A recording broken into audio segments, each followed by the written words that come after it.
Right, we're on. So, you know that photograph that's doing the rounds on social media of that dark-haired, curly-haired bloke with about 20 rods next to him? It's pretty famous. I think it's been in Subsurface. Well, today's guest is none other than that man, Mr. Paddy Webb. Worked with you for 20 odd years at Carp-Talk as well. Yeah. But you've been around carp fishing a lot longer than that. What do you remember about that photograph, that famous picture? Because you probably aren't aware of this. On social media, it's all over the place. I mean, the photo's been all over the place for years, mate. There were so many people there taking photos. Where did it happen? From all over the country. It was on Vauxhall Lake, on the Lincolnshire coast. The Lido? The one, yeah, the Lido, the one that's in Rod's book. Right. Yeah. It was Easter 1984. Right. There was a lot of people there. I mean, you've seen the photos looking the other way from the water end. Yeah, yeah. There was a lot of people there. That was everybody's rods, not just mine. And because there was a lot of people there taking photos, there was people from Kent, Norfolk, Birmingham, Coventry, Leicester, Sheffield. There really was from all over. Those pictures went all over. I know there was getting shown on one of the last Trent Valley slideshows, which maybe don't mean much to you. That was like Paul Gummer and Curly Hatchman. Yeah. They used to have a group down in Kent. They used to do this like humorous slideshow that carp does. Not like, you know, here's a carp I caught, here's a lake I caught it from. It was just daft stuff. And that photo ended up in that. So it was going around getting shown at slideshows. Who was there at the time then on that lake? Because you say, it sounds like it was a bit of a who's who. I know it was a bit of a who's who. Rod was on there, Big Dave was on there, Dave Walker. Rod wasn't fishing that day, yeah. But it was a place Rod fished. He wrote about it in Carp Strikes Back. Yeah. And he'd fished it for years. I'm not sure Dave Walker was there that day. He had fished it previously. Yeah. People you know, it's Tony Moore. Yeah. He was there. Dave Moore. Yeah. He was the one who took the photos facing the other way. Yeah. There was some lads from Kent there, Graham Cowderoy, Ted Hadaway. Yeah. He used to be a Tricast Ted back in the day. He used to be on them adverts, didn't he, in the mag? Tricast Ted. Yeah. I remember it. Yeah. Yeah, there were so many people. There was people, you know, people I've forgotten. Yeah. People we had in Carp-Talk years and years later. I thought, I know you. And it was one of them lads who was from Leicester who was on the Lido in 1984. Yeah. And he sent us a pic in about 2004. And all that. Well, it was a great picture, mate, anyway. I know it's doing the rounds now, but there's a lot more to you than that, because having worked with you at Carp-Talk for 20 years, I know you carp fished since I was a tiny kid. Where did it all start for you? I don't know that you was that small. It was on the local clay pits. Yeah. You know, pretty close to where I still live. Well, I started fishing in 1974 when I was 10. And I just did it out of the blue. I saw some of my mates' brothers fishing and I thought it looked fun. Saved me money up, bought a crappy little... Do you remember those steel fishing rods with the plastic reels on? No. And the two plastic eyes? Was it sold at Woolworths? Yeah, it was just like in a big plastic horrible thing. Yeah. Well, I bought one of them and I went down to Drains, other side of A18 there. Yeah. Caught an eel on it. And that's what started it. And I came home so excited. My mum and dad obviously talked about it, because a couple of days later, my mum took me to one of my father's old mates, and he had all this old fishing tackle that he wasn't using. There was like a 12-foot float rod, cane with a solid glass top, an old centre pin reel, and an old basket that fell apart when I sat on it. It had completely rotted. You know, a landing net and a keep net, and there was like stuff to get you going. And my mum bought me a new reel and got some hooks and some line, and I was away. So when was the first carp then? But this started you? That would be 1978, so I was 15. Okay. By that time, I'd been fishing on the drains a lot, and you know how shallow they are and clear. I was sight fishing, mate. I was sight fishing for eels. Yeah. watching them swim along and lobbing worms in front of them. Stalking eels. Yeah, I started fishing on the Brickyard Pond, and I really could not get my head around not being able to see the fish. Yeah. And this is Brickyard on the outskirts. This is the clay pitch. Yeah. I couldn't get my head around not being able to see the fish because I'd done that much sight fishing in the drains. Just casting out into the unknown was like, I was just no confidence. It was like a mental block. I had no patience to leave a float out there. But I was starting to read about fishing and I wanted to catch tench. All my mates were catching tench, why wasn't I? And I'd read I think it was a Fred J. Taylor article, Lift Float. So I had to go at that lift float with bread on. And I did catch one tench. But I was missing so many bites. And I couldn't get my head around it. And that year, 2 carp anglers had turned up on these clay pits. And there was from Lincoln area, out of town. There was night fishing it illegally, which you were supposed to be a club member and they were only permit holders. They want full members. And I was sneaking on there at night as well by that time. And I remember sneaking on there it's probably really start at season, probably first 2 weeks at season. Sneaking on there, I'd got up about 3 o'clock in the morning, went while it was still dark. Saw this minivan and I thought, it's them 2 from Lincoln area, like, in the car park. And I went out onto one of the points and there was this lad now, and he had 2 rods, bed chair, brolly over it, great big landing net, with what looked like a big scale in it. And I went up, and we knew by then, when you approached a carp angler, they were very rare beasts, you didn't make a noise. You was very, very quiet, you didn't stamp your feet, you didn't do all that. So I sort of crept up behind him, and he was under do you remember them space blankets, them silver, he was under one of them. And he stuck his head out. What do you want? He got him, mate. No, just a few tension bream. I says, what's that carp scale in your net then? And he jumped out, mate, and he grabbed this thing and he threw it in the water real quick. Sounds like Kip Clifford. I heard it go, plop. That wasn't no carp scale. That was a bean. Yeah. And he was really nice, this lad. He was called Gary Bays. Oh, right.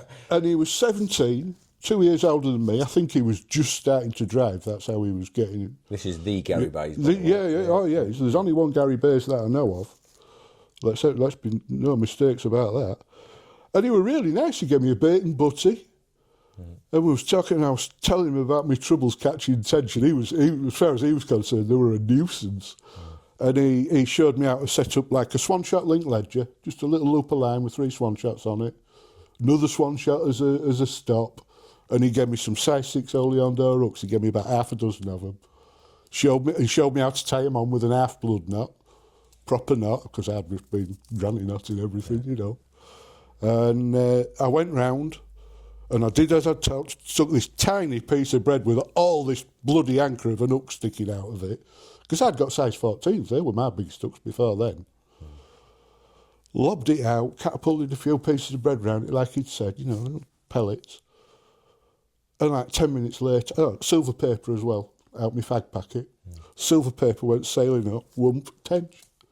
I thought, this is brilliant, put it in my keeping, put another bit on, cast out, a few more bits. 10 minutes later, tench. And I got 3. I was so chuffed. I went round and said, thanks.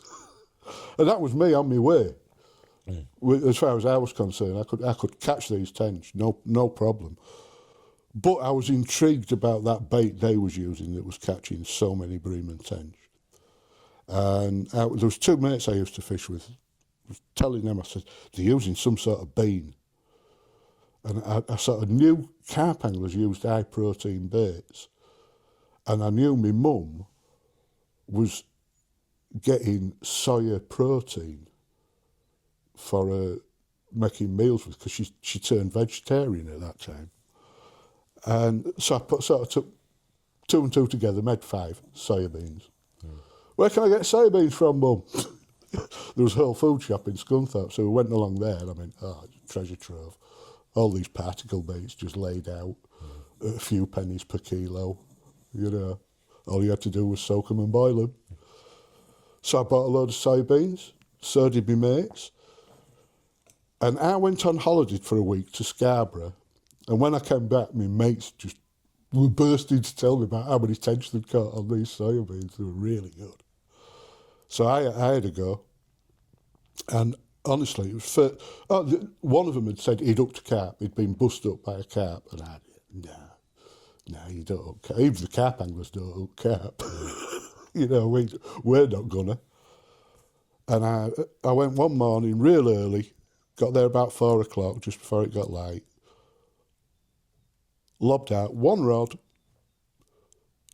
1 soybean on a size 6 Oleon door. I'd bought some more from Tackle Shop by then. Catapulted a few out, lobbed it out, silver paper on, got a tench, lovely. Lobbed it out again, got another tench, lovely. Lobbed it out again, and I got a run that went right up to the top real quick, and then it was slack, there was nothing there.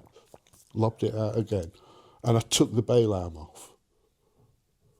And I got another really fast run about 10 minutes later, clicked the bail arm out, whoomph, and whoa, what's this? I mean, I'm on a 12-foot float rod and 4-pound line. How I landed that fish, I don't know. But it was a 9.5-pound mirror carp. Or at least that's what I weighed it on me old Salter scales. You know, I didn't claim double. You know, I took the weight of the. And that started the love affair with carp then. But that was like, I caught that carp entirely by accident, but I could catch carp. I'd caught one of them things that them 2 carp anglers hadn't caught. You know what I mean? So I decided next year I was going to start carp fishing. And I saved my money up, bought 2 10-foot 2-pound test curve carp rods, old fiberglass jobs. I didn't have Mitchell 300s at that time. I only had Mitchell 324s, which were a bit cheaper. Got some 9-pound Bay of Pearl online, and I was all set to go for start it next season.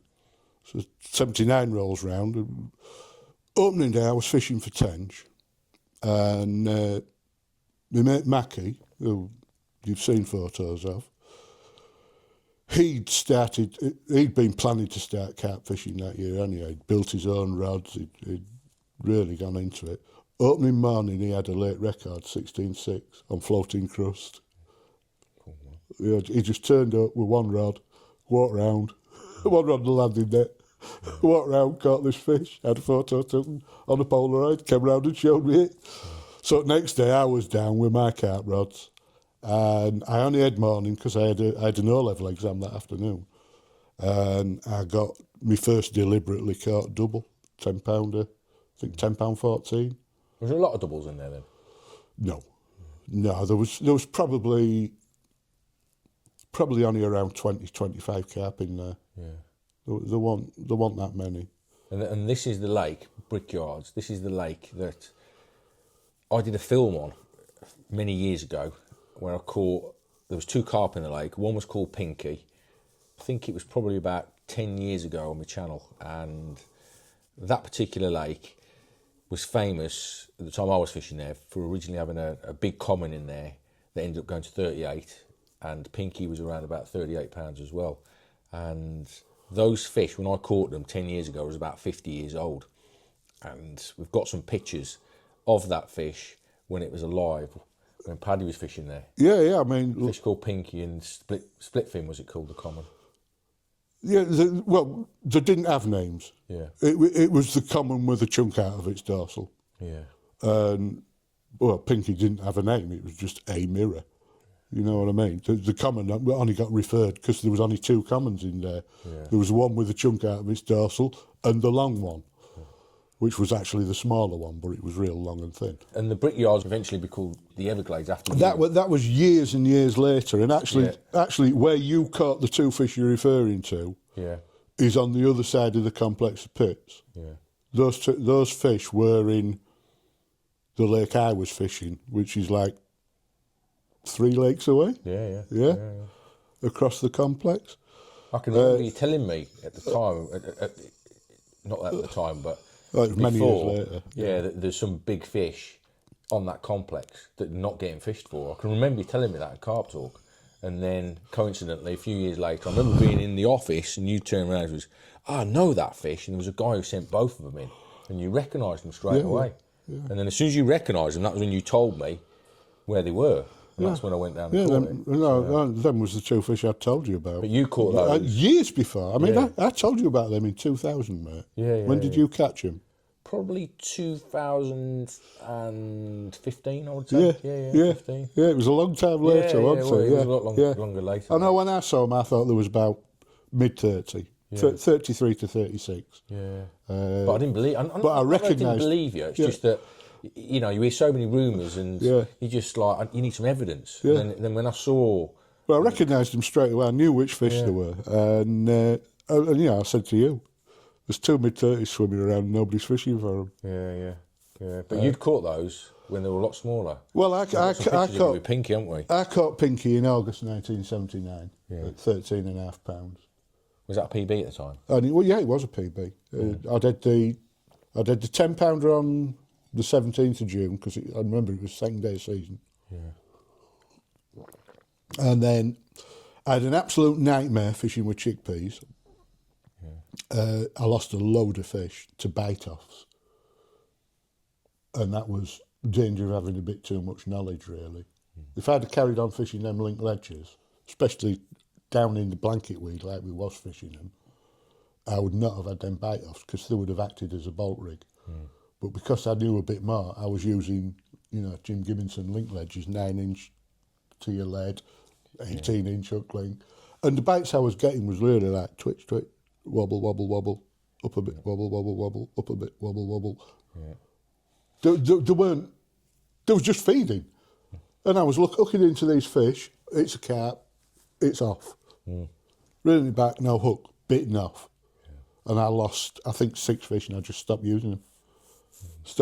And I caught Pinky on Duncan Kay's black slime. Okay.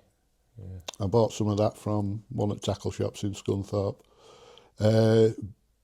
Primarily because I'd come across Stuart Wortley fishing in the back hole with, and it was the first time I knew he was carp fishing, I knew he was catching a few. He was another lad who started. He was the lad who sent you the photos of split fin, Stuart Wortley. Yeah. And he was doing really well. He'd properly read up about it before he started. And I think he was using trout pellets, trout pellet paste, made into boilies. Great big, like egg-sized boilies, with a size 1 hook buried in them. The amount of fish he dropped.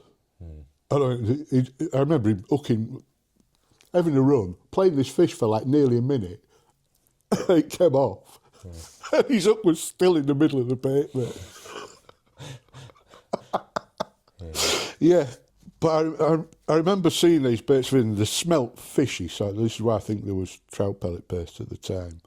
And I went to this tackle shop and there was this range of Duncan Case stuff. There was red slime, black slime, And I picked this black slime, I was sniffing the bag and it smelt fishy. So I got some of that, just made it up into paste, put it on a size 1 up, lobbed it out in the back hole, off it went, out came Pinky. But there is a bit of a story to that as well.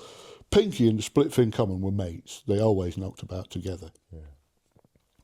And that day I'd gone right round to the back of what we called the back hole. It was just a little small leg that came off the lake with a snaggy tree in the corner. And I'd gone round behind that tree, climbed up, and I was looking. I saw absolutely nothing.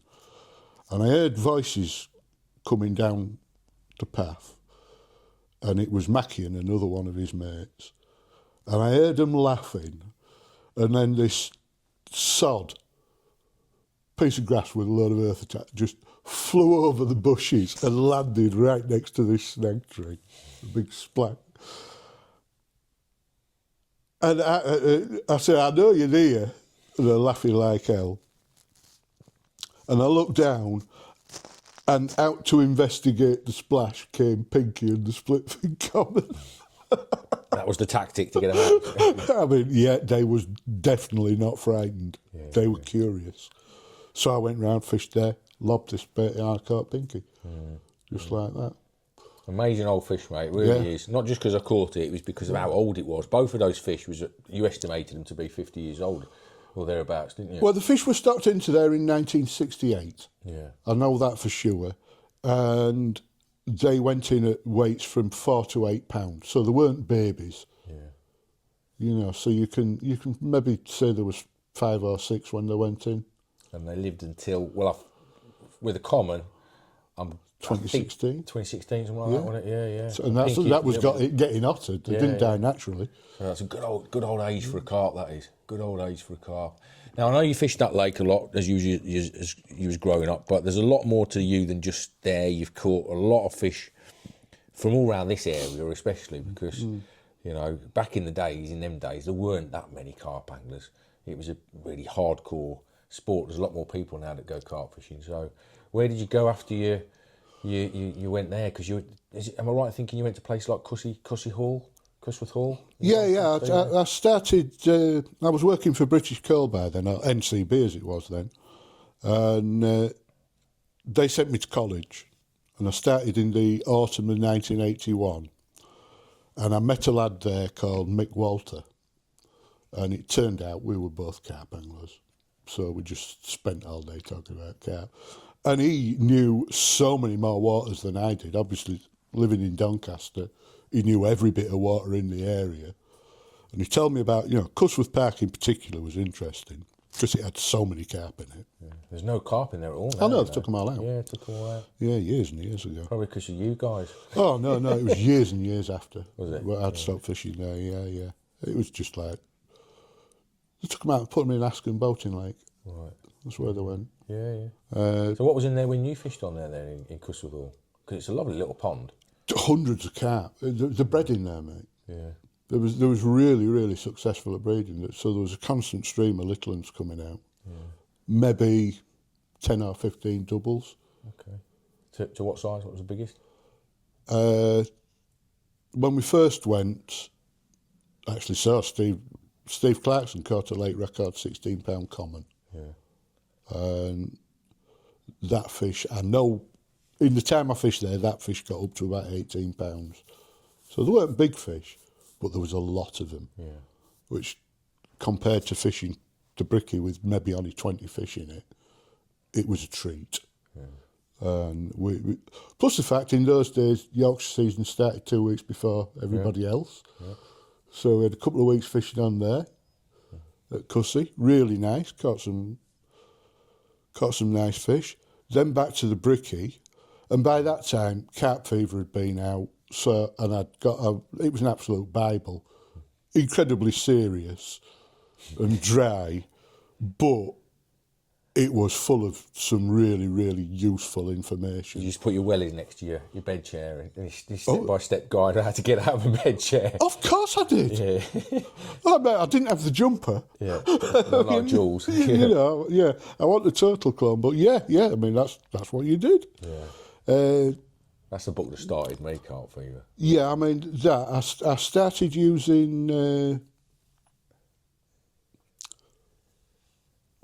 I'd started using ground up munchies, cat biscuits, set in gelatine. This would be one of these specials then, wouldn't it? A big tray. No, I think this was slightly... I think I'd got that slightly before Carp Fever. I got Carp Fever at end of 81. And... I'd been... going slightly back, I'd been using these jelly baits. You cut it up into cubes, and it really nice bait. It's easy to use on a hook and everything like. And I caught some nice fish out of Bricky out of them. And actually, before we ever went to Cusworth, we went to the Lido for the first time. And that was a real eye-opener. When we arrived there was about 4 or 5 guys on there. It would be Easter 82. 4 or 5 guys on there fishing, all with carbon fibre rods. And, you know, really expensive looking setups, not like our cheapo glass stuff. But we set up, we had a go, and partway through the first morning, this big tall bloke down the bank caught a fish. So everybody went round to have a look like you did in them days.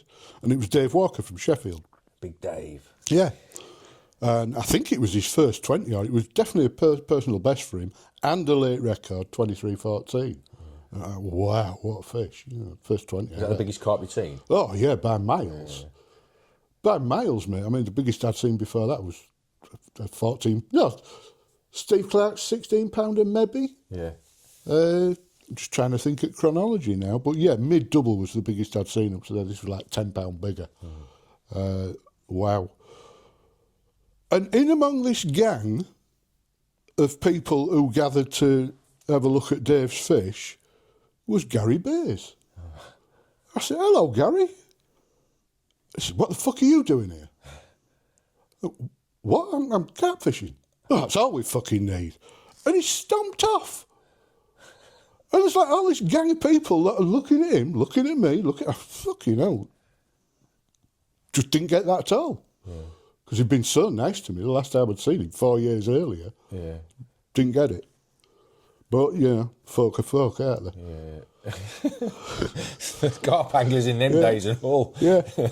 But, I mean, it was nice going there. It was nice seeing another level of carp fishing. Yeah. But really, it was beyond me. I mean, the biggest bit of open water I'd ever seen at that time, you know, think about that Crow Brickyards. Yeah. How broke up it is with islands and things. You know, biggest bit of open water is maybe 30 yards across. Yeah. Am I right in thinking that... You go to Lido and it's 90 yards across. Am I right in thinking then, at that time, the Lido was a bit of a circuit water, you know, a bit of a lake that everybody went to because it got big carp in it and stuff, or not? I mean, nationally there weren't big carp, but it was an open, all closed season. There was no... This was the thing. Back in the days when, you know, even Yorkshire had a closed season, even though it started earlier than ours, over in the Lincolnshire region of Anglian Water Authority, and only that Lincolnshire region, there was no closed season for coarse fish. Yeah. So everybody gathered there. It wasn't any method trout fishing or anything like that. It was just fishing.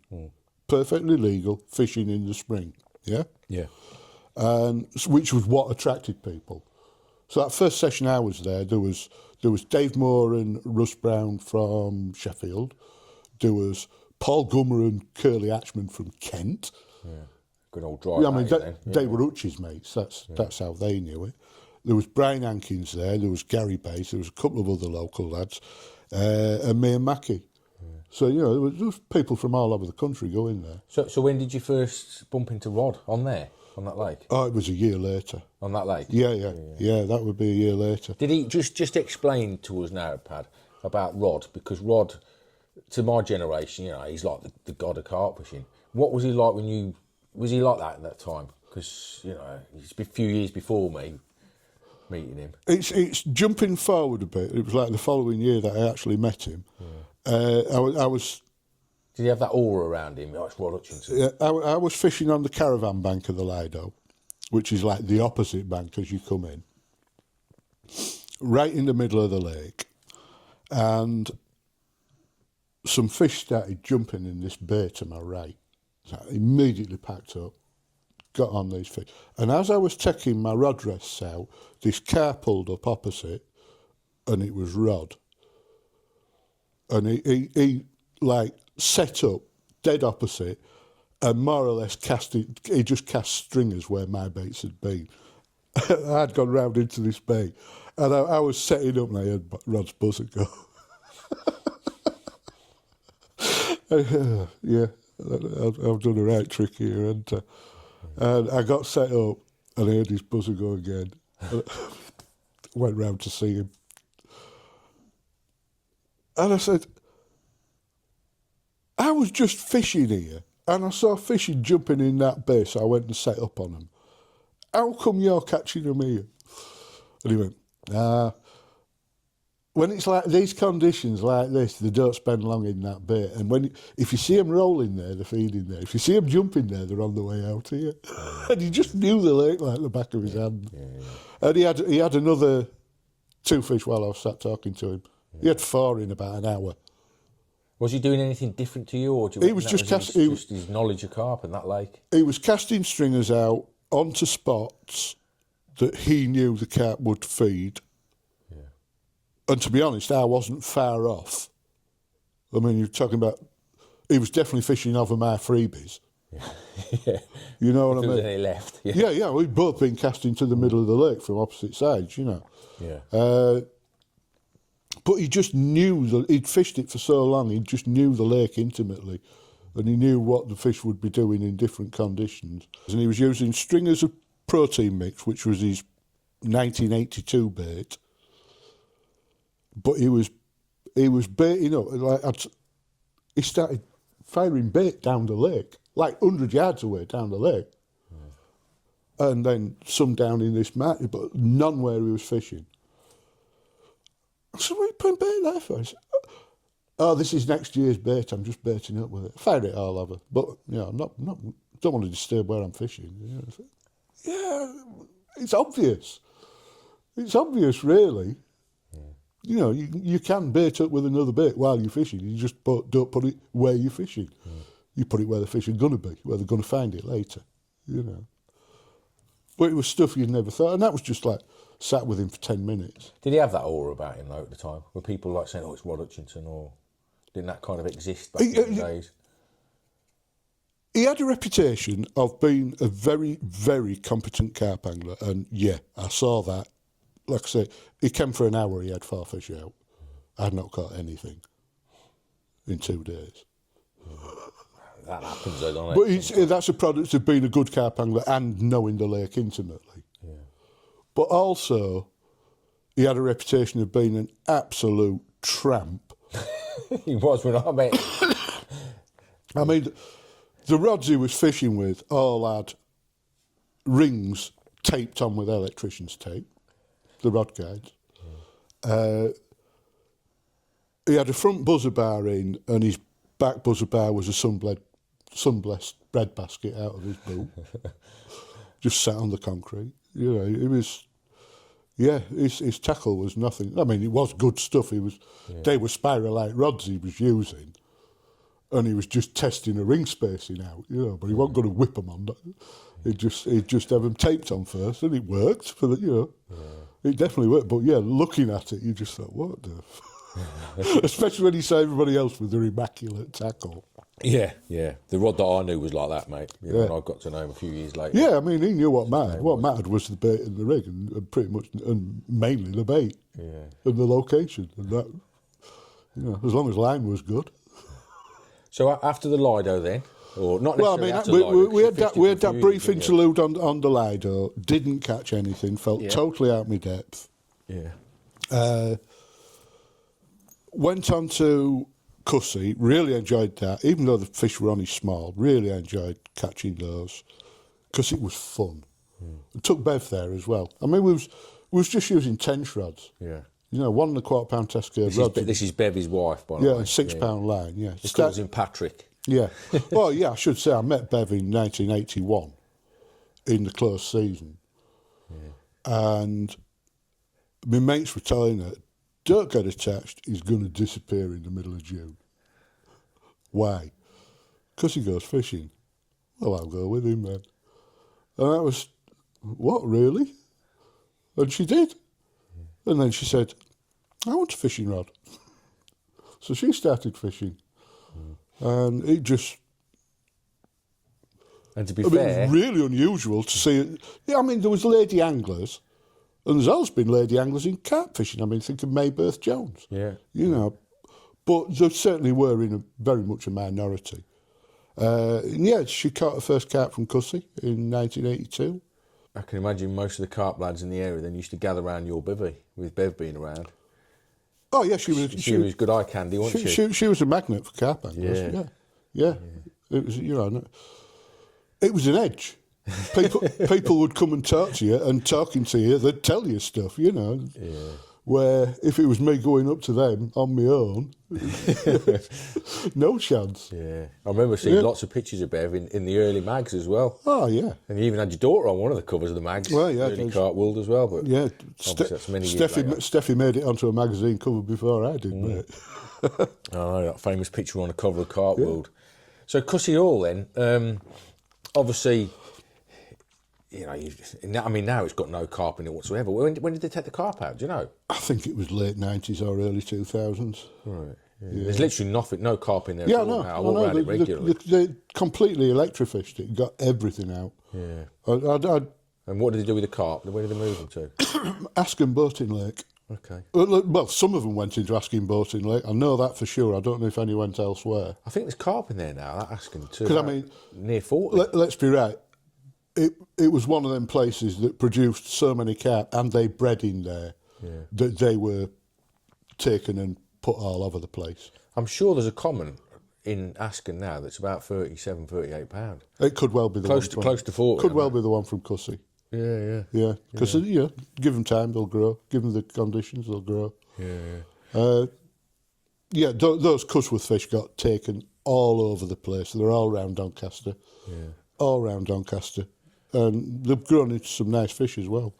So, besides fishing around Doncaster then, when did you start doing your, outside of the Lido, you're travelling around a bit because you've not just fished this local area, I know you fished that comes down later. South quite a bit, That came later. I mean, we did a bit on Cussy, like I say, in June at start. Then I was back on Bricky. And I did really well that year. We was using butter and cream flavoured boilies. It was based on a recipe that Maddox had used at Redmire, Maddox and Springate. Everybody was using it. It worked really well. I caught one fish in 78, two in 79, one in 1980, two in 81, carp. I caught 9 from the Bricky alone in 82, and however many I caught from Cussy. Also, this was the thing, herring, everybody knew about it by then. This is really unbelievable how reticent people were about using it. I read Lenny Middleton's article. 3 inches between my bait and no way am I going to use that. Read Maddox's 2 inches. No. And I was catching fish without using it. But eventually I did decide to try it. I tried it at the Bricky. And I tied this boiler like 2 inches away from the hook on a link ledger. Just like in Maddox's, but I thought, this looks fucking stupid. Lobbed it out. Got a run. About half an hour later, landed this fish, and it was hooked just outside under its barbel. No, I'm not using that again. Not foul-looking fish. Fast forward to October that year, I went back to Cussy, and I just did a day I just did the Saturday, and everything that had worked fine earlier on in the year just wasn't working. I mean, I tried really short bolt rigs with, side hook boilies, getting twitches. Literally, I'm sitting with anti-reverse on, bobbing like that far below rod, ready, and practically hovering over rod, trying to hit twitches. I said, I'm going to try that air rig again. So next day I went down, and again, I thought, these are smaller fish in here, I'm going to do it 1.5 inches. And I lobbed one rod out on it, and 5 minutes later, this bobbin smacked the butt, and there was a big boil, and I wound in, bait was still on. So I just shortened it off, wound it round, bend it hook, half-hitched it, so it was about 1.25 inches, 3 centimetres maybe. Lobbed it out again. And remember, I was fishing anti-reverse on and a short drop on the bobbin like that. And like 10 minutes later, it smacked up and the rod was going. It's a good job I was sat next to it trying to hit twitches because the rod would have been in. Grab this rod, cap on. Oh no, this is all right. landed this fish. Like I say, they weren't big. There was mainly singles in there. Tied one on again, lobbed it out. And again, whack! You couldn't see the bobbin move. It was there, and then it was at the top, and the rod was going forward. Like, wow. So I put them on longer drops, put them on alt rods. I could hardly keep 3 rods in. I had so many. Everything that had been a twitch was an unmissable bite from a carp that had already hooked itself. It didn't sink in straight away, but carp fishing had just become easy. Every other fish, you had to strike the bite. If you missed a bite on a float, you missed it. If you missed a bite on a bite, you missed it. Fish hardly ever hooked themselves. Every bloody fish was just What was there any, we're in a day and age now where you've got carp anglers, it doesn't count because you caught it with the bait boat or whatever. Was there ever any anglers around in them days that used to say, it doesn't count because you caught it with an air rig? Yeah. Was there? Yeah, there's all this then. But most people was just utterly sceptical, and as I was myself, until I used it on Cussy that day. It was October 1982, and I had 2 13-pound commons. I've got one of them to show you, which was 2 of the big fish in one day out of there. Plus, I don't know how many. I had about 15 fish. The day before, I blanked. Yeah. I'd had nothing but twitches. Yeah. And the day after, it's exactly the same conditions. It was like really cold at night. It was frosty in the morning, but really warm in the day, like it can be in October. And the fish were obviously active both days. And but the other thing about that was you could read what was going on because it was so shallow. You got boils off of fish when they're spooked off of things. And a lot of time, you was getting a boil and the bobbin smacked up. They weren't spooking off no more. They was hooked and spooking off. And you didn't have to be there. You know what I mean? You didn't have to be paying attention. They just hooked themselves now. It made it... Do you feel like honestly, it made it so much easier than it had been the day before. I was just going to say, did you feel at the time though, I've sussed it now, I could take this method anywhere and catch carp from any lake? No. Right. No, because weed. Yeah. Cussy had no weed in it. There was Joe weed now. Yeah, Cussy had absolutely no. There was a bit of Potamogeton down at the shallow end. It was all shallow, but down at the even shallower end, solid Potamogeton for about 30 yards, and the rest of it was absolutely weed free. It was just iris around the margins, nothing else. But yeah, I mean, what an eye opener that was! How much of a difference the hair rig made. I don't believe for 1 second it worked like Lenny Middleton said it worked. It was the bare hook. That was what was making the difference. That, not having anything to impede the hook taking a hold. And the buggers hooked themselves. I went back to the Lido, the following close season, somewhat more confident. I was going to use air rigs. I was going to use protein bodies because I knew that's what they'd been using the year before. But the thing with the Lido, it had a real choddy bottom. It was like blanket weed. Do you know what I mean? Not that lovely green silkweed, the sort of horrible brown stuff that really mats the bottom. There was a lot of that there, and I wasn't happy about that bare hook in among all that stuff. And I was thinking, what can I do about that? And my solution was little bits of cork, just enough to float the hook, threaded on the line and then pulled down onto the eye. So that the hook was floating above the bait. A pretty stupid solution as it turns out. But I did hook and lose a couple of fish on it. And Bev got a 21-pounder. Which, was that one of the big ones? Which was, yeah. And there was about half a dozen 20s in there. She got a 21-pounder. That was her first ever double. The pheromones.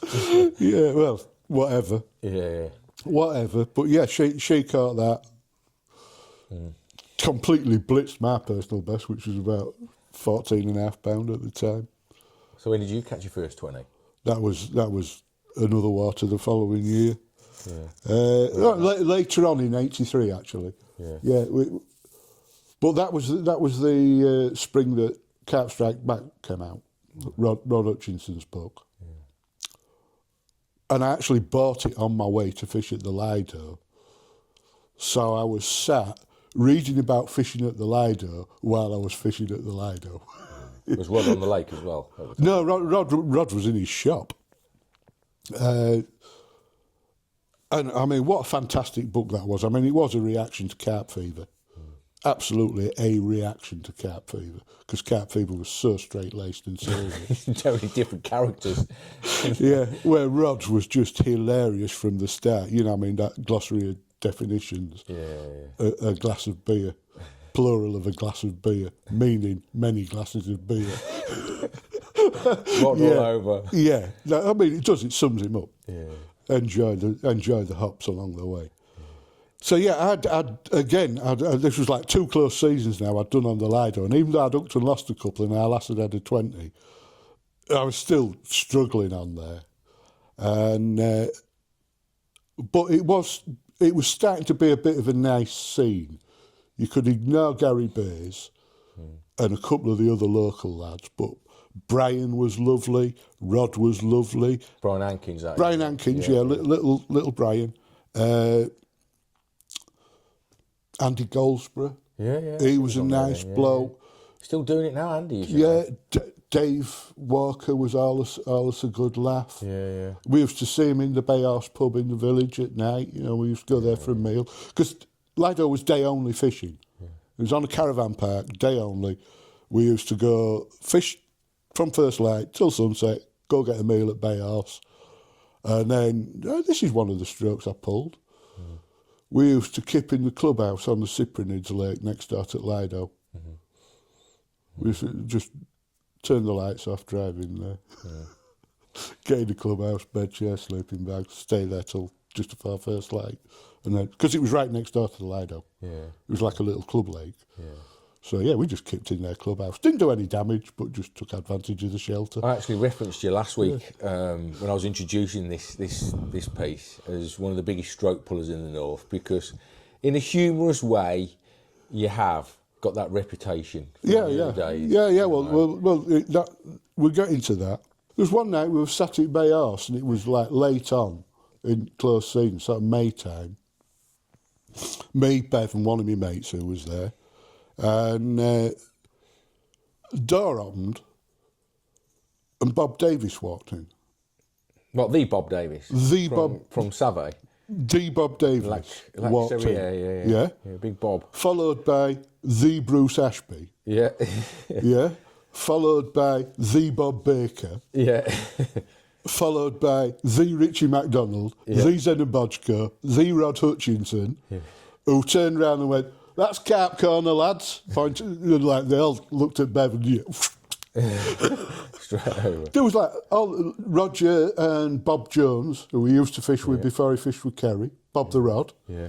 It was like most of the Looney Rota, and I think Zenon was there because he'd probably driven Richie up because he was Richie's gilly trying to get into the syndicate. Yeah. Famously, Richie's gilly carried his gear out for him and all sorts. They all piled in and just sat with us one evening. It was like carp fishing aristocracy. All these people I've been reading about in this book were just all there. They're a really friendly bunch. Yeah. And then, they wanted to know what you've been doing, I think they're down to earth lads. Really lovely bunch of people. But on the last bank holiday of that close season, there was a lad from Norfolk turned up. And he actually set up in that swim I was on about earlier, middle of the lake, on the caravan bank. And he got his rod, he cast his rods out, and then he started baiting up. And it wrist rocket, and he was... For about half an hour. I'd never seen out like it. Most people put like 6 or 10 bodies round their up there. Even Rod was only using stringers. This lad absolutely turned it in. I think he put about, 12 egg mix in, whatever that was. And then his rods, he had about 5 that day. And I went round to see him. He was from Norfolk. He was a bloke called Keith Camp from Lowestoft, actually, Suffolk. And I went round as he was landing one of these fish, and his rig had a shot about an inch away from the hook. And I knew that's the solution I was looking for. He's using a buoyant bait off the bottom, lifting the hook out of the weed. Yeah. Brilliant. Absolutely brilliant. That was the first time I'd seen that rig. And he clocked me looking at it. He says, "Oh, you like the upside down rig then?" Upside. And he says, he held it with the bait up, so the hook was upside down. Yeah. That's what they called it. They want pop-ups. They want a pop-up rig. It was an upside down rig. Yeah. But it was the last weekend of the close season. Flashing back a bit, in '82, when I took Bev carp fishing for the first time, was round at her place, and her dad said, "Oh, you like carp fishing?" "Yeah, yeah. There reckons to be some nice carp in that place, I mean." "Oh, where's that then?" "Ashby Cons Club on Scotter Bottom." And that was like, what? Ashby Cons Club had a radius limit, which I was just inside, and you had to be proposed and seconded to get into the Constitutional Club, which was a working men's club, and then you had to be proposed and seconded again to get into the angling section. But it had 20s in it, and it was 10 miles from home. I says, "Can you get me in there?" Yeah. Me and Viv will propose and second you next close season. So I was in like the hottest ticket in town at the start of 1983. What was the biggest in there? When I had it, it was 22. I had it later on that year at 22. Okay, that's a It had done fish up to 24. This was the one that used to be on the Trevor Moss adverts, Trevor Moss tackle shop adverts, of him releasing a fish. It was a really well-known fish. Very sought after ticket. People used to, Trev himself had been a guest there. Jeff Crawford used to come down from York to be a guest there. There was all the BCSG boys used to try and get on as a guest there at some time. But yeah, I got in that place in 1983. And I got in that place with the knowledge of pop-ups, and it had a weedy bottom. So you blitzed it. Fucking caned it, mate. Absolutely. There was some serious carp anglers on there. There was a couple of BCSG members that fished there. They didn't know about pop-ups. And this time I didn't know about pop-ups because there was no such thing as a pop-up. There was buoyant baits. What I'd done was get some like quite firm polystyrene foam and roll base mix, get enough to float a hook and a bit of bait and make pop-ups like that. There's no cork balls. And they worked. They worked beautifully. It was only like a 1 or 2 run a night water, but most of the times I didn't blank. I didn't blank. And sort of later on that season, I took a guest there who had the second biggest fish at 19 odd. The following weekend I had the biggest one at 22, which was my first 20, which you got pictures of. And a week after that I took another mate of mine and he had the third biggest fish at 18. So it was like all on my bait, all on these pop-up rigs.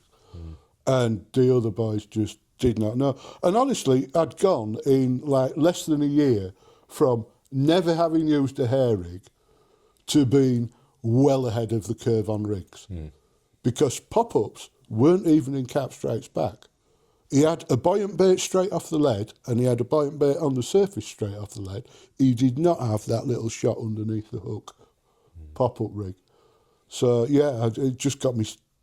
Just that one encounter with a lad from Norfolk who fished at Waveney, and it worked away.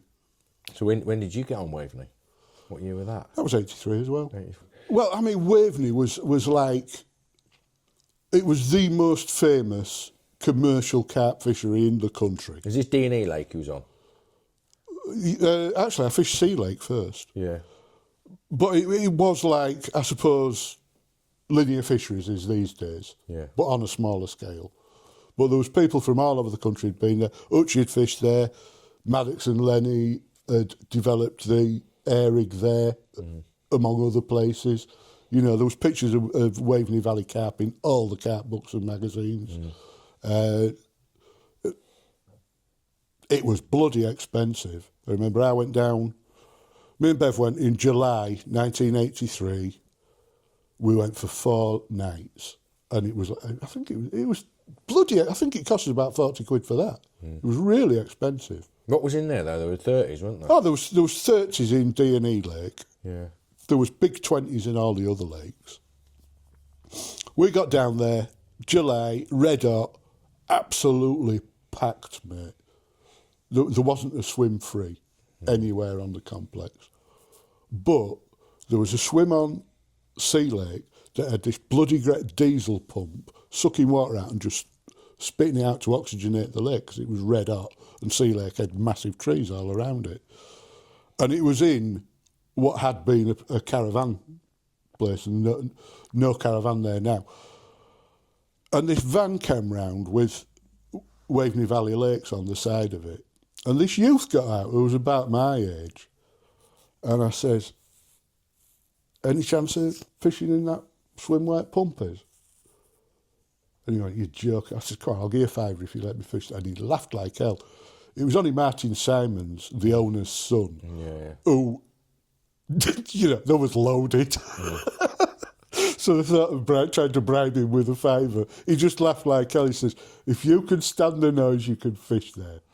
So me and Beth set up in the best swim on the lake, because in hot July, end of July conditions, when it's absolutely stifling and there's a bit of oxygenated water there, that's where you cast your baits. And that's what me and Bev did. One bait either side of it. They were the rods that went. Like we just went and went and went. Obviously, we got talking to some of the other people fishing there, and there was a lad on D Lake, in Swim 3 on D Lake, called Dickie Plum, and he was another Suffolk lad. He knew Keith, who was the lad I'd seen at the Lido earlier in the year with the pop-ups, and he'd come over to see us, and he'd say, he said, oh, you got the upside-down rig then? Yeah. And he said he was leaving on the Sunday night, and we was leaving on the Monday, and he said I could have his swim off him. So I got 1 night on D Lake. And next door in Swim 2 was a lad called Graham Cowdery from Kent, who was absolutely rinsing the place. He'd been fishing it a lot. And obviously they're really friendly because of Bev. But my timing was great because he just put big scale back as we arrived. Yeah. And that was the other 30 in Is that there. the one at Tim caught? Because Yeah. yeah. He'd just caught that one, and that meant he'd had both the big uns by then. So he was pretty much done on there. Yeah. He'd achieved what he wanted to. So he was being quite generous with his info. And when I moved into the swim next to him on D Lake on the Sunday afternoon, my bait had gone mouldy. I mean, me and Bev was hopelessly under-equipped. After 4 days, no cool box out like that, the baits had gone off. I mean, we'd never fished more than 2 nights before. You know, this was a mega session, 4 nights. And Graham Cowdery says, go get some eggs from shop and we'll make you some more bait up for tonight. Yeah. So I went and got 6 eggs. And he came out, they got a caravan as well. And he came out of his caravan with this bloody great box of stuff. And it was mixing bowls and flavours and all, colours and all sorts in there. And to mix this bait on, and this is the other thing I hadn't told you. Everybody, and I mean everybody who was catching, was using a variation of the same bait. And it was like protein mix cut with sluice CLO bird food, like about 50% bird food. with the one with the little black beetle's wings in. Yeah, I know what it is. You know what I mean? Yeah. Been seeing this bait for a while, and finally I figured out what it was. Because Graham said, "Oh yeah, it's a slew, mate. That's slew. Say hello." Literally, all I had to provide was the eggs. He says, "Pick your flavours," and I picked. There was 2 bottles of Pro Bait flavour. It's a defunct bait firm. One was honey and one was hazelnut, and they both smelled nice, but together they smelled heavenly. So I did a mixture: honey and hazelnut, 6 egg mix, and we all sat. I'd done it for him. I'd been rolling his bait on the Saturday night. There was rolling bait on the bank and boiling it and everything, and they'd sit round in a circle behind the swims on D-League, all rolling bait, chatting. So they all came round, rolled my bait for me, and it's done in 10 minutes. And then he says, "Now, let's make you some pop-ups." Pop-up? Yeah, the point makes. I said, "Why are you using them in here? There's no weed." And he says, "You'll see." So we went off to his caravan, and he scraped the grill pan out, took the wire bit out, scraped the bottom out, got all the crumbs out, and he put about 20 boilies in it, and he was doing them under the grill, and they started steaming, and then they swelled up, and he kept doing it, and just as they started to get a bit of brown on them, he took them out. And he put them in a plaggy bag, and he put a bit of flavour in, a bit of colour, and he shook it up. And there was the pop-ups. Yeah, that's how I made my first pop-ups that way. So easy to make like that. And then when I was setting it down, he says, put a smaller shot on. I says, "Why, it'll float?" He says, you won't. And what you did, you put a shot on so that it just floated, and then you held it under the water and you squeezed it a bit until a couple of bubbles of air came out, and you let go. And if it floated, you squeezed it a bit more. If it didn't, it sank just dead slow. Now, this idea, Jeff Kemp had written about it, of making baits different sizes so carp could never figure out which one was the up bait. Yeah. He says, "We've been using the airy gear for 3 or 4 years, mate. They're sussing it out. They can tell which bait is the up bait now. But this fucker flies straight back in their mouths." And that was the first time I'd heard that concept. And yeah, it was working, definitely. And I caught a PB 1812 on it next morning before I left. Brilliant. But that night, a guy arrived and asked if he could take my swim off me the next morning. And it was a lad called Rob Malin. Yeah. The Rob Malin. Yeah. And he was most interested in these slow-sinking buoyant baits that still weren't called pop-ups, by the way. It was really, really, yeah, and great. I remember sitting behind, we used to sit on the benches behind the swims, yakking in an evening, drinking beer. And, yeah, him and Graham talking about this concept. So when he came out with Tiger Bay a few years later, and he was talking about what I call critically balanced pop-ups, I mean, credit where it's due, mate. You got that off Graham Cowderoy exactly the same time as I did. Yeah. Exactly the same time as I was there. Yeah. You know what I mean? Yeah. Yeah. I mean, so Rob was a bloody good angler. Yeah, obviously. And I remember I'd been in that swim struggling to cast over to the back. It was about 85 yards. Really struggling to do it with any consistency. He came up when he went in that sun. I watched him. Anyway, it was just like a flick. And he grabbed the line in front of the spool to feather it. He didn't do it with a finger on the spool like I would. He was like that. He went, and it went in like that far from the brambles. No clipping or out like that. He was really good. Now, I'm trying to speed things up a bit now because we ain't got all day. We've got another decade to go. I know. But you mentioned before about when you were talking about Waveney Valley, and you bumped into Martin Simmons. Now I know you ended up fishing on Homersfield. Is that how you ended up getting on Homersfield?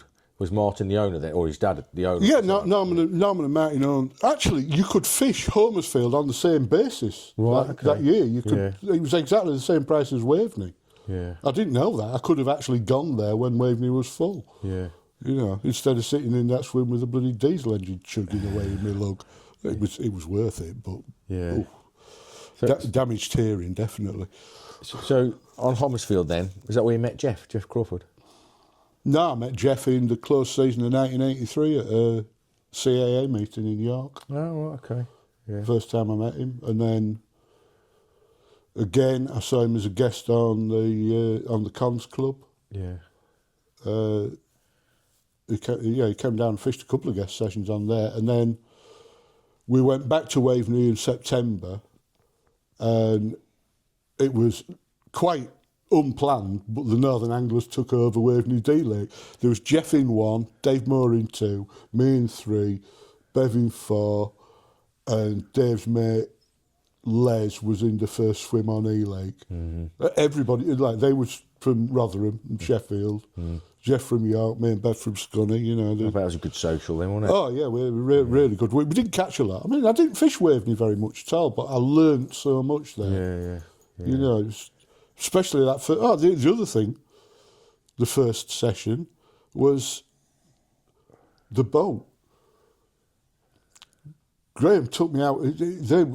While nobody was looking, they was boating baits out and putting them under the overhanging bushes on the gravel shelf, right? And, you know, actually lifting stuff up and swinging it under, and then lobbing baits on top of it. And he took me out and showing me what they was doing in the boat, and so all gravel around here, look.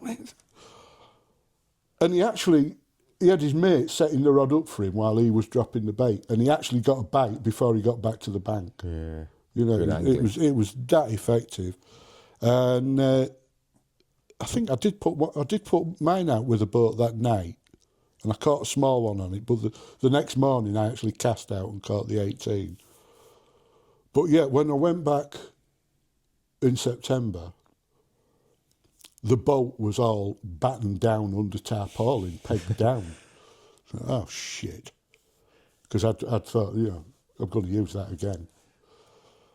So I drove from Waveney Valley Lakes to Bungay, which is about 10 miles. Went into this toy shop and bought a kid's plastic dinghy, blow-up dinghy. And we used that. We was casting most of the time, but coming back from the pub, I was putting everybody's baits out. I mean, literally, it was like 1 a.m. before I'd finished doing everybody's baits. And then, you know, we'd get runs first thing in the morning. You never got runs at night on there. Yeah. But it was lovely having everything in place for first thing in the morning. You knew somebody was going to get an alarm call. That was the first time using the boat, using the dinghy, which I went on to use. Numerous times. Quite a lot. Yes, I know quite a few stories about it with dinghies. So we fast forwarding it a long way forwards though. There's a very famous story about you on Tilery Lake in East Yorkshire. That's not actually that far forward. It's 1985, that, man. Was it 85, was it then? Yeah. Do you want to enlighten us about that story? Well, I mean, I turned up at Tilery, which is a big lake. I never sort of put baits where I couldn't cast them. I didn't sort of tow them beyond casting range. But yeah, baiting up was just so much easier done from a boat than it is putting it out bit by bit with a catapult or a spod or whatever. So yeah, I started doing that and they all copied me. This is like Clive, Gibbons, Pete Fiddling, his mate who fished with him. Brad Skiles was on there. Kev Clifford came round one night to borrow my dinghy to bait up his spot that he then caught the big enough the next morning. So we was all doing it, mate. But come the start of 86, I went on there at the start of the season. And I was being discreet with it. And I remember that weekend, it was opening weekend, I'd gone down on my own, set up, fished one night, then Bev came down and joined me for the next night, or 2 nights. And then she left, and we was trolleying our gear round. Now, you must remember, Tilery, certain conditions when the mud wasn't too wet or too dry, it just stuck to your feet. It was awful, yeah. You got the elephant feet on. Yeah. Just bigger and bigger ball of clay on your feet. Imagine pulling a trolley over that. I watched her leave, go around, and there was big heaps of clay near the factory then that used to stockpile while they could dig it in the summer. And she disappeared around this heap of clay, and I'm waiting for her to come out. I'm watching, she didn't come out. What? So I went running around to see what was going on, and she was sat on the track, crying. And you could see where she'd been going like 5 yards, scraping all the mud off the trolley wheels, another 5 yards, scraping all the mud off the trolley wheels. And she'd gone about 50 yards, and she must have had to scrape the wheels sort of 10 times. And she was just sat there crying, I fucking hate this place, I'm not coming again. That's the Tilery. Anyway, that evening, last thing, I went and baited up with my dinghy again, come back, and the tile factory manager came round about 5 minutes later and told me I wasn't supposed to use a dinghy on there because the Hull District didn't own the boating rights. I said, I'm very sorry, I'll make sure I won't do that again. Put it away. Packed up the next day, and I thought, I'm going to hear so much about this, I know I am. And sure enough, like 5 days later, I got a letter telling me I'd been suspended pending a meeting. So I had a look at my diary from previous year, made a few notes, rang Kev, asked to meet him at the lake, went down, and I started reading these notes I'd made. I said, I'm quite happy to come to this meeting and talk to him, but this is what I'm going to say. And when I got to the bit about him borrowing my dinghy to bait up and catch that big one, he said, all right, Paddy, what do you want? And I didn't feel good about it. Yeah. I just says, refund my ticket money, because it was a fair bit for the ticket and the night ticket as well. Yeah. And Bev's, because she won't be fishing there without me. I said, refund our money, you'll never see me again. Mm-hmm. And I meant it, and she didn't want to go again. If she didn't want to go, I wasn't going to go. Yeah. Because I'm fishing with her. You know what I mean? So, yeah, actually, I was quite happy to see the back of it. Yeah. But, I didn't miss it. I had Homersfield to go to. Yeah. I wasn't sad about that at all. Yeah. I want to jump back a bit. Just to 84, I took the pop-ups and the Sluice CLO bait onto the Lido. Mm-hmm. And just caned it. Mm. Didn't blank. Well, every session before had been a blank for me. Yeah. No longer blanking. Caught a couple of 20s. Bev caught an even bigger one, like she would. Mm. She had a 23.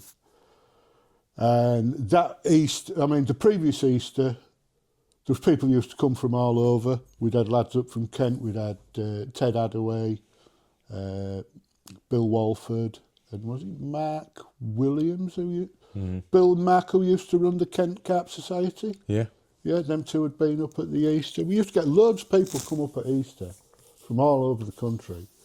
And then in 84, there was even more. When I turned up, there was some lads from Leicester who'd figured out where it was from reading about it in Rod's book the year before. Mm. They I'd never met before. There was Tony Moore from Birmingham and Coventry, a couple of his mates from sort of West Midlands area. There was Graham Cowderoy and Ted Hadaway came up with another lad from Kent. Dave Moore was there. There was another couple of Norfolk boys. Loads of people there that year. And the caravan park, when we were finishing that session, that Easter session, and everybody came round behind my swim on what we used to call the Castle Point, which is called that, by the way, because that's where they used to have a bouncy castle for the kids in the summer. Yeah. It was like nicely near the caravan park clubhouse, so the parents could watch the kids while they was having a beer. We was all sort of gathered up on Castle Point, and that's when that shot of all the rods got taken. And somebody said, I can't remember who, but I think it was somebody southern, somebody else, do an article about this. And when they said do an article, it was only an article for carp fisher, nothing else. They were all Carp Society through and through. And I got volunteered. All right then. Just concentrated on the Lido, and it was just the experience of fishing at the Lido. And I started handwriting, with a ballpoint pen, on fine-lined paper, so it was really crammed in. And it was massive. I don't know, it was 24 pages, written on both sides. When I finished it, it was huge. I don't know the exact word count, but it was huge. And I put it in an envelope and I sent it off to Tim. And about a week later, I got a letter back from Tim saying, I'm not the editor of Carp Fisher anymore. So I've sent it on to Dennis Gander, who is. Oh, and I'd also said, I've got some photos if you want to use it. Yeah? And yeah, I heard nothing. And the next Carp Fisher came out, and there's my article. And it's just solid text, mate. No photos. Unbelievable. And it was just the whole lot of it. Page after page after page after page of nothing but text broken up by adverts and nothing else. No photos, no pictures. Which was a bit disconcerting. And then the next Carp Fisher came out, and there's a letter in it that basically had me down as the leader of a rampant gang of carp anglers who went round ruining the fishing for everybody, and that thanks to me, fishing had been banned on the Lido. And it was a fucking pack of lies. I mean, the thought that a 20-year-old kid is telling 35-year-old blokes from Kent what to do, or from anywhere, all these older guys from Sheffield and all over the country, that I was the fucking ringleader. And it was absolute bollocks. The only thing that had happened was that new management had taken over the Lido and they'd asked us to not fish on the caravan side, just fish on the open side where there were no caravans right on the water's edge, which was kind of fair enough, really. You know, especially considering it was new management. But it wasn't out to do with anybody upsetting anybody. I never broke any rules at the Lido. All I did was catch some carp and write an article about it. And I got, but you think about this, Carp Fisher came out with my article with no photos. That's crap. And then the next one, 6 months later, the next Carp Fisher comes out with this letter telling a pack of lies about me. If we'd have been sent that to Carp-Talk, at the very least we'd have contacted the person for their response. Yeah, definitely. Yeah. And if we'd found out it was a pack of lies, we wouldn't have put it in. Fucking Dennis Gander just put it in, mate. What? Yeah. But it's another 6 months before I can respond to it. That's why I've got a reputation, this black reputation as a stroke puller. So you want to know why I started travelling far and wide? Because I couldn't get in anywhere around here. Because your name is black. Yeah. I mean, you know, day ticket wise, I was really surprised when I got in 3 lakes in '94. That was the first time I'd fished back round here for Carp fishing back in them days was like that. It was a funny. When I've got into it. As a young kid. No, it wasn't. I went down to Waveney, and the anglers couldn't have been more generous and friendly. When I went over to the Lido, most of the people there were generous and friendly. Yeah, there were some old school guys who didn't like telling you what they'd caught.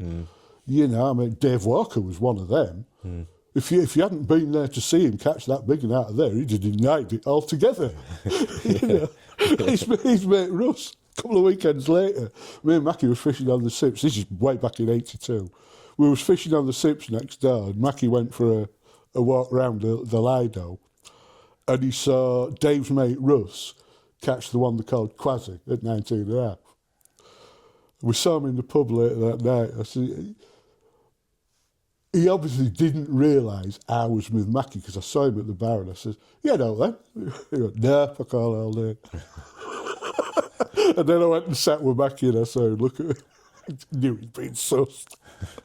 But yeah, that's what they were like. You know, people wouldn't tell you unnecessarily, but that changed, and I think it was a mixture of, like, the influence of the Carp Society being so inclusive, but also the influence of the air rig making carp fishing so fucking easy all of a sudden.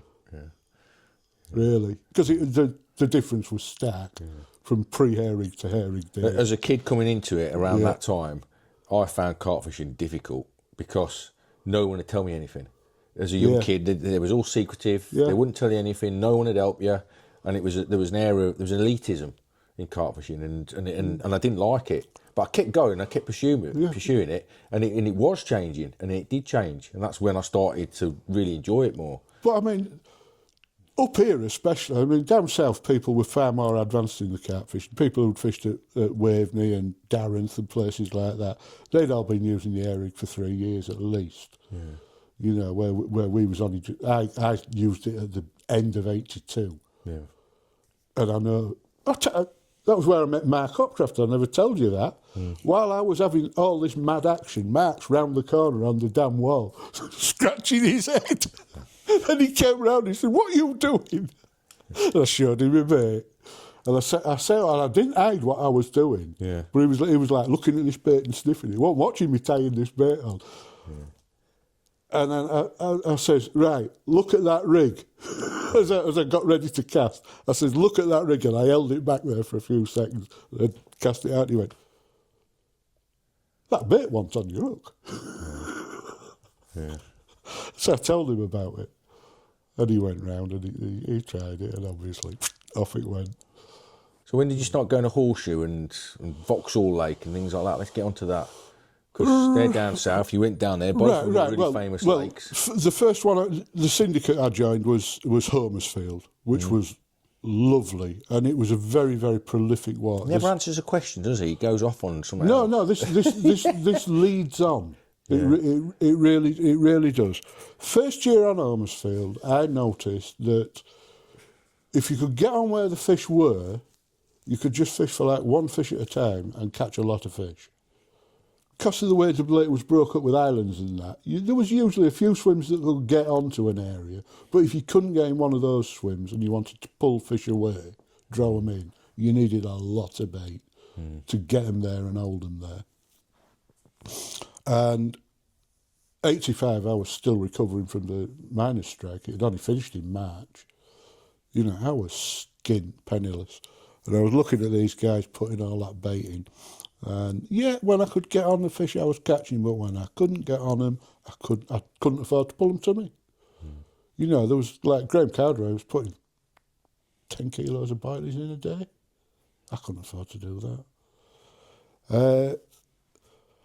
So 86 came round and I decided to use maize. Now, particles were banned on there apart from sweet corn, and I thought, I can pass this off at a distance. Most of the lads knew what I was doing, they weren't bothered. The bailiff knew what I was doing. I don't mind admitting that now. And he actually said to me, he says, "You're a fucking mug, Paddy. You could be using sweet corn and doing exactly the same, but when Norman sees that, I'm having your ticket." Fair enough then. So I was very subtle. I did it at the far end of the lake from Norman's house, and I was fishing like out to this island, along the side of an island, on the gravel shelf coming off it, and I was using the dinghy to just ferry over to the island and walk through and just bait the spot up by hand. Was you allowed to use the dinghy? With maize. No. No. You was allowed to use a radio-controlled boat. Right. Oh, I never told you about that. Seen radio-controlled boat for the first time in 83, did I? Yeah. It was that session at Waveney with Jeff. Pete Regan came down. Yeah. Was he the first person to ever use them, really, Pete Regan? That was the first time I'd seen one, and it was green, very basic, but it had the chute and the flap at the back. Right? And he came down with it, hey, look at this, boys. And Jeff was absolutely fell in love with it. He was besotted with it. He let Jeff use it to put one of his rods out. And Jeff just loved it. Norman came over. He was sailing the fucking thing all over. Norman, all he needed was an admiral's cap. But yeah, the next time I saw one, it was a picture in a Broadlands bait boat advert. Yeah. So I think either Pete had the first one or the prototype. But the Broadlands bait boats were identical to that one he turned up with in September '83. I know people had used radio control boats before that, even back in the '60s, but that was the first one that was like designed for fishing with that chute and flap at the back, where you could put your rig and your bait in and let it go. But yeah, I watched Jeff fall in love, and I was sitting there thinking, well, I'm redundant now, because I was the guy putting everybody's baits out, getting baseball for me for doing it, you know. Did it opening week of the season, and I caught fish, but I did not catch as many as I expected to. So I went back to using boilies for the next couple of sessions. And then there was a session in, I think it was July. I went down and I had one of the catfish that they'd put in there. There was only two. I had the little one. Obviously did not know what I was playing at 1 o'clock in the morning. It took 35 minutes for me to land it. And it was Tricast Ted who landed it. And we realised sort of just about 30 seconds before we landed it, it's one of the catfish. And got it in the net, and Tricast looks in and he goes, "Cool, that's the result. You should write an article about that." And I'm thinking, I'm not writing another fucking article, not after all bother the last one. But I had a few more carp, and I thought, yeah, I will write about that. It's unusual. Especially when I got the photos back. I thought, yeah. That was my second article that I wrote in carp fishing again? In '85. Yeah. But when I'd started keeping a fishing diary by this point, and I was looking at it while I was doing this article, and I looked back at that first session of the season, and I noticed I had runs no more than 2 hours after I'd put any in, and I had not had more than 3 runs after I'd put any in. And I wonder. So the next time I went down, which was probably early August, I went right at the far end of the lake. Like I said, the wind was blowing down there. It was lovely. It was going to move fish there anyway. I put a pressure cooker full of maize straight in, fished over the top of it. And I weighed it later. When I say pressure cooker full, it was like that far off the top when it had finished cooking. It was absolutely full. So it's like half a stone of maize, all in at once. And I got 3 runs in about an hour. So I'd already cooked some more by then. Another half a stone straight in, because I'd had 3 runs. And it just went mad. Sometimes I could not keep up with the amount of bait. I couldn't cook it fast enough. Yeah. As long as I stuck to that rule of 2 hours or 3 runs and then put some more in. One day it was half a stone each time, and I put 5 stone of bait out one day, cooked bait, which is, 56, 70 pounds. Yeah. 70 pounds of bait in one day. Something people don't do nowadays, you cook it fresh on the bank. Yeah, well, when I came back from that session, I said, "Babe, I need another pressure cooker." And we got a double burner. We had 2 on the fucking go, mate. Next time we went down. Yeah, it was magic. It was like another thing unlocked, that baiting like that, when they were there. And that was another thing at Homersfield. Because you got a lot of action, it was a good place to sort of test things against each other. Yeah. And I remember the previous year I'd been checking mono rigs against Dacron rigs. And I just got more bites on, otherwise identical rigs, more bites on the mono. Yeah. Fishing over the maze like that, when there was I got more bites on bottom baits than I did on pop-ups. In fact, I got more bites on bottom baits at Homersfield than I ever did on pop-ups at Homersfield. It was weird, because it was weedy as well, and you'd think you'd need them. But actually, you could catch bottom baits into silkweed and catch on them, which was a bit of an eye-opener. Yeah. When the fish weren't there in massive numbers, you knew because the roach moved in, the Homersfield roach, which were massive. Because all there was in Homersfield was carp and roach. Yeah, yeah. And in 1985, they were the only two species. That was the lake that John Wilson did. Yeah, he did. You know, he went on there. Fishing. Yeah. In 86, he did that video on there. Yeah. And then they put the two catfish in, mainly to keep the baby carp down. Because there was, I mean, it's the only place I've got of a kingfisher using a carp rod to catch carp. Sitting on my rod catching baby carp from directly underneath it. So we did this baiting thing. When they weren't there in numbers, we started using maize hook baits rather than boilies over the top. And that used to pick them up when they was being picky. But when they was competing, the boilies over the top just went straight away. But that was such an eye-opener, the amount of bait you could put in a place like that. But the roach were my downfall. Yeah. One evening, I had the sun in my eyes, shining in my eyes, and I got this twitchy bite, it's another roach, and I'm sort of stood in the edge in my waders, reeling this thing, and I swung it into my hand, and I heard, "Oh, use a bloody landing net!" It was Norman. Oh, fucking hell. Put this cast out again, sat down, and me and Bev was just talking, and he came all the way round to give me a bollocking, didn't he? And the dinghy's out, and the pressure cooker and maize is steaming away there. And he all he did was he sort of looked, and he gave me a bollocking about the roach, and then he went, and I saw his car go back to his house. He didn't stop. But 5 minutes later, Dick Whiting came round and he says, "I did tell you, Paddy. Let's be having your ticket." So that was that. I was off there. Really? Oh, but, you know, it was an idea to know fishing there anyway, as far as I was concerned. It was worth doing. And what I learned was worth doing as well. Yeah. And I went round and I said goodbye. I said sorry to Norman. I said, "I've been breaking your rules, Norman. And I am sorry, but I'm too skint to do hotels." Yeah. And Dick's had me off now, mate. So I'm very disappointed in you. But yeah, because he was a nice bloke. Yeah. We was on G Lake in 84. Yeah, it was 84, summer of 84. Went on point on G Lake.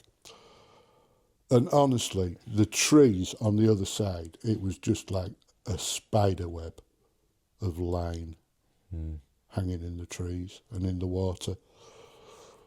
So I blew my dinghy up, got out there, and I just pulled everything out of the tree. Honestly, the amount of tackle I used, the leads especially and swivels, I used to get just from taking stuff out of trees with the dinghy. Used to get loads of tackle. And I just balled all this line up, put it in a big black bin liner, and honestly, it was a bin liner 3/4 full of tangled up line. Yeah, and we was putting our baits out over to the tree line with the dinghy, and we was doing it all week. And on the last day, Norman come down, and he says, "I've been told you're using a dinghy." And there was a dinghy laid there in the swim. No way I could deny it. I didn't even try it. He says, "Off!" And he just stormed off. Fucking hell. So I went charging after him with this bag of stuff, this bag of line I'd got out the trees. But he'd just gone. He was in his car and away, back to his house. I went round to the shop and Bill said he's gone home.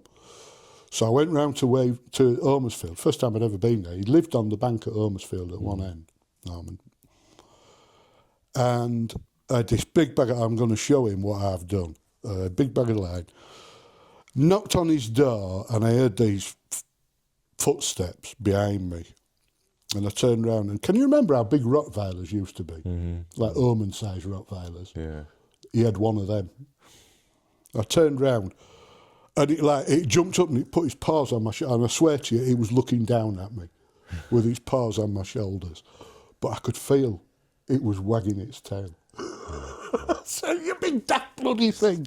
Norman opened the door to me playing with his dog. I thought I told you to go. And I said, Norman, I took all that out of the trees using my dinghy. Why the bloody hell didn't you tell me? You didn't give me a chance, mate. Right. You can come again. Oh, You know, so he was a reasonable bloke, even though I had blood strokes. Of course I did, but no, damn, you know, I was doing more good than harm. Honestly, the amount of line I took out of them trees, it was astonishing. You couldn't fish there. After Homersfield, I still had a week's holiday, so I rang up Johnny Burrows, who was the Carp Society regional organiser for Oxfordshire, and asked him about Horseshoe, because I'd seen a couple of articles about it.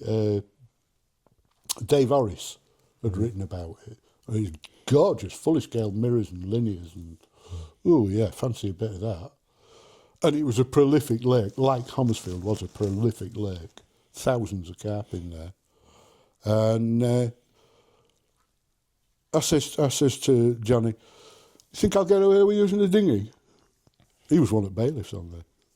He says, "Well, there's a boat club on there, but if you do it while they're not there, you know, early and late, yeah, probably." And he says, "You don't need it though, you just chuck single tiger nuts out and catch them." I said, "I've got other ideas." So I went down in October '86, picked a nice easy swim next to Disabled Point in Winter Bay. Big double swim where me and Beth could get in. Had a bit of a lead around, found a relatively clear spot. Well, like a clear line. And I think what they'd done was drag one of the yacht club's boys along the bottom to a different spot, and it had like created a clear line, one that wasn't absolutely chocker with weed. Went out in the dinghy, filled it in, like 2 stone of maize straight away, 4 pressure cookers full, straight away, in a big long line. Cast all our rods on it. And I also had another trick I'd been using, which was emulsified sense peel and cod liver oil, emulsified with Hutch's Pro Taste. And I just used to put a little squirt in the maize, stir it up. When you threw it in, it left like this milky sort of stain in the water as it sank. And you'd get a slick on the surface that would go with the wind, but that stuff went with the undertow. And you used to see the carp rolling up it. And I mean, I got to the stage where I was like walking to the rods before it went. And I'd get there and it'd go. Because you just knew. And people say, "How do you know you was going to get a rod?" Just watch the water, mate. Because out in the middle of the Winter Bay, there was always carp. Constantly jumping out, bosh, bosh, bosh, bosh. It was plumes of spray in the sunlight, constantly, all day, all night. And most of the people fishing there were trying to cast as far as they could with single hook baits. I put this big bed of bait out and just pulled them into me. What was in there in them days? What size carp? If you caught a double, you'd got a good one. There was mostly sort of 8-9 pounds. Where we had them up to, Bev caned me, she had way more than me the first session. Up to 16 first session. The biggest I ever had out of there was about 18 back in the 80s. You had a fish that's still alive now. Back in them days, you had a fish. Is it one-eyed linear or something like that? Well, as of about 6 months ago, at least, the fish known as the one-eyed linear, one-eyed zip linear, that is still alive in about 35 pounds. I caught it on that first ever trip to Horseshoe. About 11 pounds. I've got a picture of it. So that's like a 45-year-old carp then, probably. I think the Horseshoe fish was stocked in about 1975. Yeah. So it's 50. 50 years old. Wow. Plus however old it was before it was. I think there was a very small carp that got put in there. Yeah. But there was thousands of them got put in there. That's mad, isn't it? About 5,500. Special fish, mate, that is. A special carp. Yeah. Look, well, they are special carp. Yeah. When people talk about Cotswold carp, talking about them big scaly mirrors, they are talking about horseshoe and rough grounds. Talking about the carp that was nicked from there and spread all over the area. Because there was thousands of them put in Horseshoe. 5,500 in 1975, mate. That is a lot of carp. And I know they went to the water park. I know lads who put them there. I know they went to waters in Oxfordshire. I know they went to waters in Wiltshire. They just went all over the place. And they are now what people think of as Cotswold carp.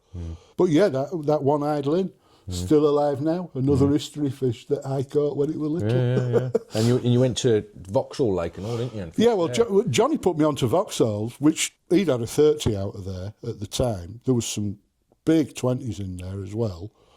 But it was supposed to have been stocked by Jack Hilton with Redmire carp. And they certainly looked the part. I only had a couple out, but that first year I was on there was only 8 fish out all year, so I didn't do too bad. Yeah. But yeah, it was really tricky fishing. And I did talk to Roger Smith a couple of years later, and he confirmed that him and Jack did indeed take dustbins full, as he said, of fingerlings out of Redmire and spread them in waters all the way back along the A40 from Langarren to Oxford, and then a few more waters on the way to Hitchin from Oxford. Vauxhall was around it at that time, so it could. The story's entirely plausible. I thought, because there weren't many commons in Vauxhall, that it was unlikely, because Redmire's famous for its commons. But Roger told me that Jack used to pick out all the mirrors and leathers for himself. Yeah. And they're the ones he was spreading around, which is why you hear stories of everybody else getting Redmire commons. Kev and Rod and Roy Johnson down in Kent. Yeah. They all got fish to take home with them, but there was always commons. That's because Jack was having all the others. He preferred mirrors and leathers, apparently. Yeah, that is now embryo water at Stanton Harcourt. Yeah. Who knows what fish are in there now? I mean, the floods just shuffle the fish everywhere around there, don't they? Yeah. So I think it's been stocked as well. Dan's put. Oh yeah, I know there's been more fish stocked into it since then. Yeah. But yeah, still, it is right next to the Windrush, literally 10 yards. One bank actually follows the river. What I used to do was, we'd go down for a week and do 4 days on Horseshoe, catch a load of fish, and then 4 days on Vauxhall and catch not very much. But you could settle for that, it was a good deal. Get your fix at Horseshoe and then chill out for the rest of the week on Vauxhall's pit. Did you at that time ever go overseas? Because that's like the sort of time when overseas carp fishing was starting to take off. Johnny Burrows went. He was the first one, I think, to start a carp fishery in France. He had that place called Le Lac Rouge near Coulon in the Loire Valley. And I think he left in late 1987, I think, or maybe early 88.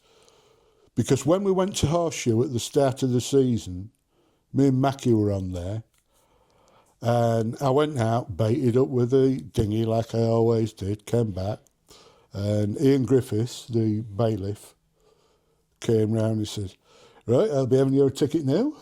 I went, "What? Boats are banned? You've been out in a boat?" Oh, how am I supposed to know the difference between boats are banned, nudge, nudge, wink, wink, don't let anybody see you, and boats are really banned? And he went, "All right, fair enough.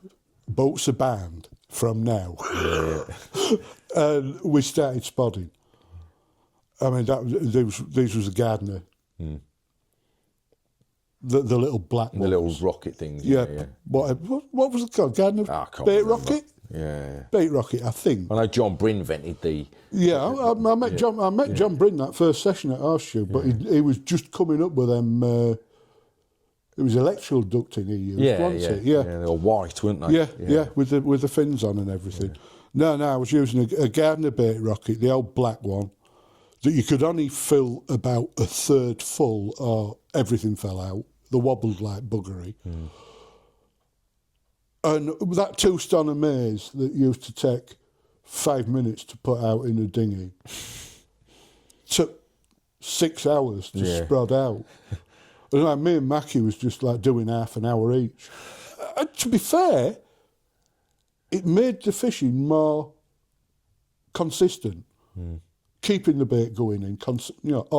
We was literally baiting up from 6 o'clock while midday, and then baiting up in the afternoon from like 4 o'clock while 9 o'clock. Just such hard work. We did it for 4 days, caught a load of fish, And we got to Vauxhall, and Mackie said, I'm not fucking doing that again.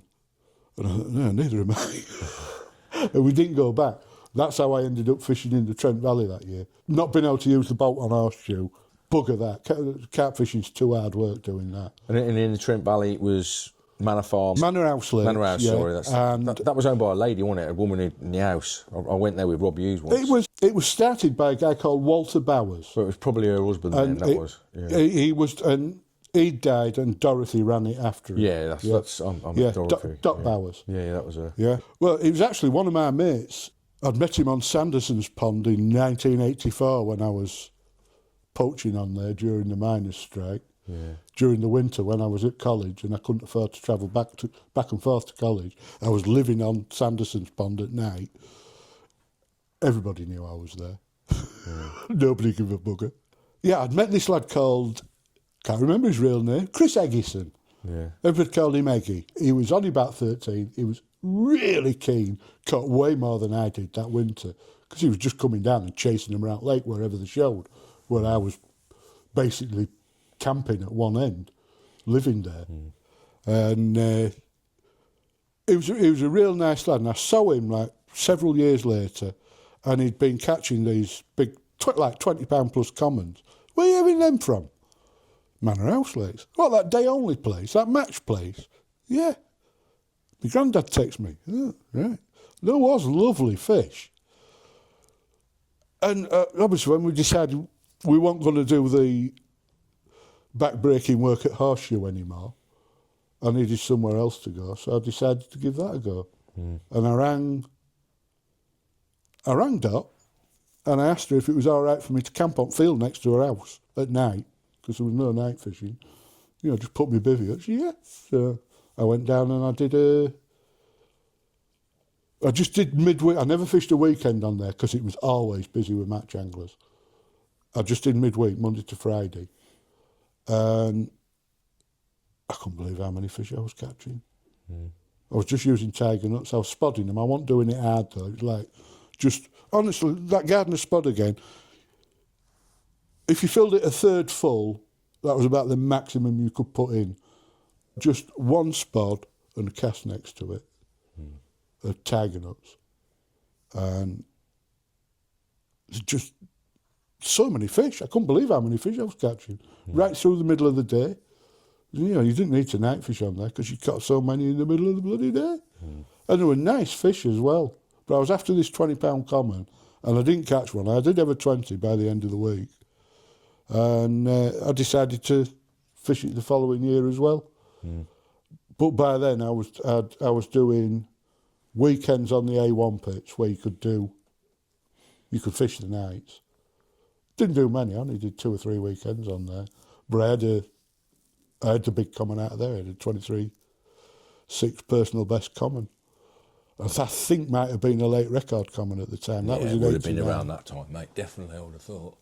Manor House, like I said, I'd gone there for a 20-pound plus common, actually caught it on A1 pits, went back to Manor House following week, fishing midweek. I used to go, when I was on afternoon shifts at work, I used to leave work at like 2 o'clock, drive straight down the A1 to there. It took about 45 minutes, and then fish while dark and then come back. So just afternoon, evening sessions. I had a lower 20 plus common out of there, but I had all the 20-pound plus mirrors. There was about 6 20 plus commons, 6 20 plus mirrors, and I had all the mirrors and one of the commons, which was weird. I don't know why, but every fish I caught was on tiger nuts, and every fish I caught came from the same swim. Peg 48, 50 yards out. That's carp fishing, isn't it? Bump, bump, you get bump. to notice these little things. The wind was blowing there. It was the middle of the bank the wind was blowing to the day I first went. And I found this gravel spot 50 yards out. There was no features as such. It was just gravel or silt. Bump, bump, bump. Fished on that. And every fish I caught came off that spot. I mean, I literally had 3 rods pointed to that spot. Best fish next to me, caught nothing. Cast one to that spot, caught. I don't know what it was about that spot, but I dropped on it one day and I caught every fish I caught out of the lake over 2 years came from one spot, all on tiger nuts. Mate, we'll have to leave it there because we've run out of time, but it's been great catching up with you. We'll definitely have to revisit and catch up with post 1990 up to the Carp-Talk years and whatever, up to whatever you've been doing now, because I know what we've not even covered in this video is that Paddy was the first person to ever do carp fishing tutorials. And I remember taking the piss out of you for doing them. I can remember sat there going, what the fuck, you know, who can fucking do it? And then the next minute the phone was ringing. People wanting to book with you. Oh, yeah. Do you remember it? Yeah, you know, it's, well, you will remember it. But Yeah. anybody else who claims that they were the first to do tutorials, well, No, they weren't. he was the first. He was definitely the first. Look back at Carp-Talk, look back at the literature that's out there. Yeah. But anyway, Pad, great to see you again, mate. Great 20 to catch years up of with carp you. fishing experience for sale. Yeah, well, there's a lot of... That's what it was. That was the advert. Yeah, was that what it said? Yeah. Yeah. No, we were on Captain Park, weren't they? Yeah. Yeah. But there you go. That's something to Oh, talk we can talk about that another time. Yeah. You know, like I say, I've got loads more stories. Loads more stories. Loads and loads. You're not even touched on the fact that he can sing as well. Some of the old famous Carp-Talk Christmas parties, Rod Hutchinson Christmas parties, Tim Paisley Christmas parties. When Paddy got on the mic, everyone was like, what the fuck? Where's he got that one from? Maybe we'll get him singing. We don't know. We'll see. Anyway, let's leave it there, dude.